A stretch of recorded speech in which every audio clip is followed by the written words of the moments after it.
আজ কেকের উপরেই আমি ছবি আঁকলাম।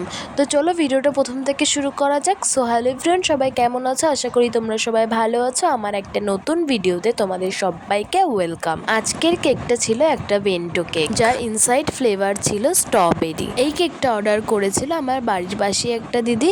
সে আমাকে একটা ছবি পাঠিয়ে বলেছিল যে ওই রকম যেন কেকের উপরে আমি হাতে এঁকে দিই ছবিটা। তো এইরকম হাতে আঁকা ছবি অনেক দিন পরেই বানালাম। আমি 1 বছর আগে একটা বানিয়েছিলাম আর এই আজকে বানালাম।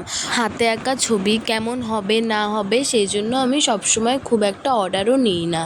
আগে একবার যেটা নিয়েছিলাম 1 বছর আগে, সেটা আমার পাশেই একটা পরিচিত দিদি ছিল বলে নিয়েছিলাম, আর এটাও আমার পরিচিত একজন বলেই আমি অর্ডারটা নিয়েছি। নাহলে খুব একটা নিই না, কারণ কেমন হবে না হবে আমারই খুব নিজেরই টেনশন হয়।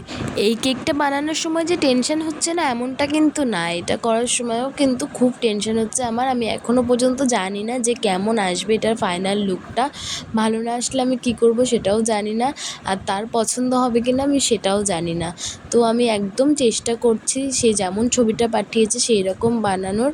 তো আমি তোমাদের লাস্টে সেই ছবিটাও শেয়ার করে দেবো, যাতে তোমরা দেখে বুঝতে পারো যে আমি কতটা করতে পারলাম কি না পারলাম। যত ঝটপট দেখতে পাচ্ছ ভিডিওতে ততটা কিন্তু তাড়াতাড়ি হয়নি। এটা করতে কিন্তু আমার বেশ অনেকটা সময় লেগেছে, আস্তে আস্তে ধীরে ধীরে করেছি।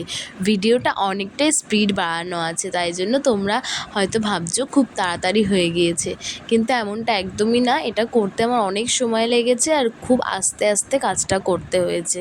আমার আগের বিটিএস থিম কেকটাই তোমরা অনেক অনেক ভালোবাসা দিয়েছো, তার জন্য অনেক অনেক থ্যাংক ইউ তোমাদের সবাইকে। এইভাবেই পাশে থেকেও, আর তোমরা কে কোথা থেকে ভিডিওটা দেখছো সেটা আমাকে একটু কমেন্টে জানিও, যাতে আমিও বুঝতে পারি আমার ভিডিওটা কতদূর পৌঁছাচ্ছে, আর তোমাদের সবাইকে যেন থ্যাংক ইউ বলতে পারি।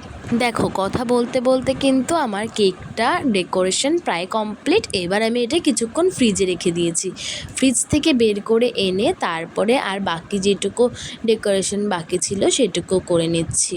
এই দেখো, ওপরে আমি কেকের ছবিটা দিয়ে দিলাম। এই কেকের ছবিটা আমাকে পাঠিয়ে আমাকে বলেছিল যে সেম মতন করে দিতে। তো আমি যতটা পেরেছি আমার সবটুকু দিয়ে আমি চেষ্টা করেছি। তোমরা একটু বলো যে আমি কতটা সেম করতে পেরেছি। হ্যাঁ, আমি জানি পুরোপুরি সেম হয়নি, কিন্তু কেমন হয়েছে সেটা আমাকে অবশ্যই কমেন্টে জানিও। আর হ্যাঁ, তোমরাও যদি আমার কাছ থেকে এরকম কেক অর্ডার করতে চাও তাহলে আমাকে ইনবক্স করতে পারো। রিজনেবল প্রাইসে কাস্টমাইজ কেক পেয়ে যাবে। আমাকে ইনবক্স করলে আমি সবটা ডিটেলসে তোমাদের বলে দেবো। তো আজকে কেকের ভিডিওটা তোমাদের কেমন লাগলো অবশ্যই কমেন্টে জানিও। ভালো লাগলে লাইক কমেন্ট শেয়ার করো। কালকে আবার কোনো নতুন ভিডিওতে তোমাদের সাথে দেখা হবে। তোমরা ভালো থেকো, সুস্থ থেকো, টাটা বাই।